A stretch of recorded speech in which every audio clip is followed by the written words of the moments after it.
So are we any closer to a nuclear weapon-free planet? And what lessons did we learn from that devastating day 65 years ago? With me today to talk about this is Laurent Henniger, a research fellow at the Institute of Strategic Research at the École Militaire here in Paris. Thanks for joining us this morning. Let me start by asking you, to this day, controversy still rages as to whether the Americans should have used the atomic bomb. Why did they decide to go ahead?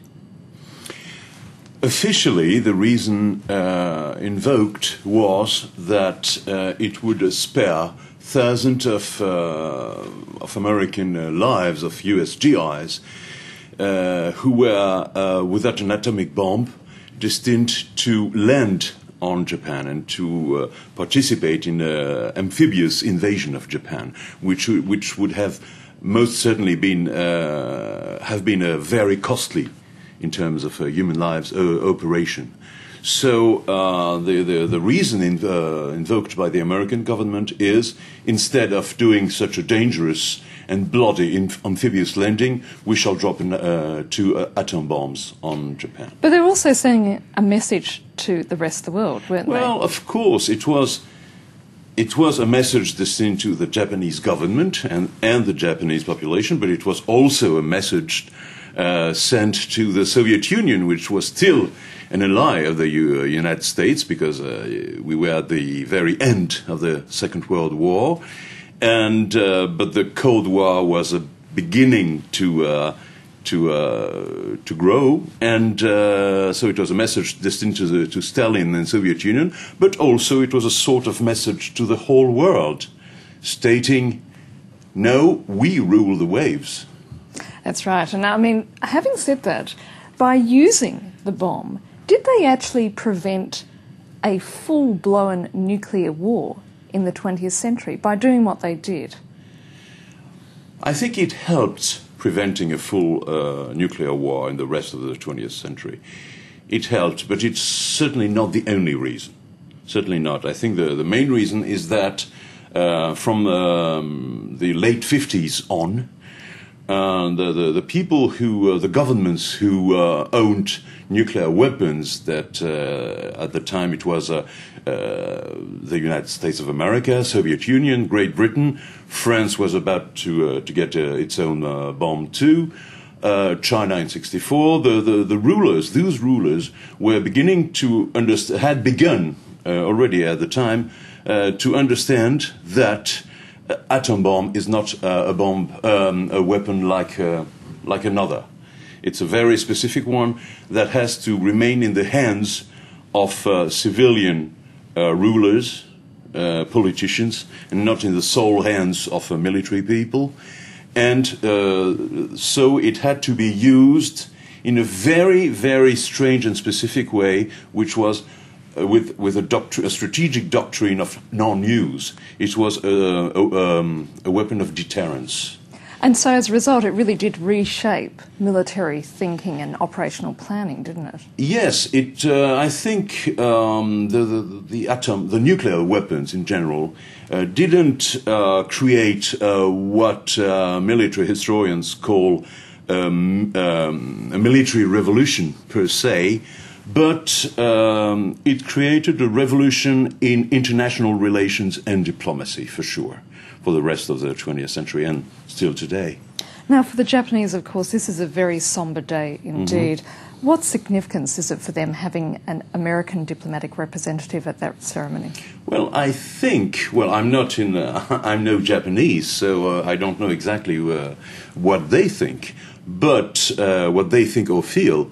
But I would say that it is important for them because it shows that even though America is not asking for forgiving, America is acknowledging the fact that hundreds of thousands of innocent, ordinary people died in these two bombings on Hiroshima and Nagasaki. Do you think we'll ever see a day where an American diplomatic representative will turn up at such a ceremony and in fact ask for forgiveness? I don't think so. I don't think America will ever ask for forgiveness. Why not? For several reasons. First, Reason is that, as I previously said, historians are still completely sure whether it was absolutely necessary to send the bomb or not. So it might have been indeed the good decision, maybe not, but maybe yes. So in such a case, you're not asked for forgiving. And second, because so many people in the U.S., in the American opinion, public opinion, would rise and would certainly not accept such the policy. Certainly the Japanese have made it very clear they'd like to see President Obama make a visit himself to Hiroshima or Nagasaki, with some experts saying that such a visit would create the momentum to push forward the nuclear abolition agenda. Do you think that is possible? Personally, I don't know. Well, I think it will be more some sort of communication coup. I don't know what the proper word is in English, but and it will also serve as a message destined certainly not to Japan or the rest of the world, but most probably to North Korea. Now, President Obama has said the United States, being the only nuclear power to have used a nuclear weapon, has a moral responsibility to ensure that the world is free of nuclear weapons. Do you think he's capable of pursuing such a strategy? Personally, I think that it's impossible to destroy all nuclear weapons in the world. As a historian, I don't know many examples throughout history of a weapon that could be de-invented. I don't know if the word is uninvented.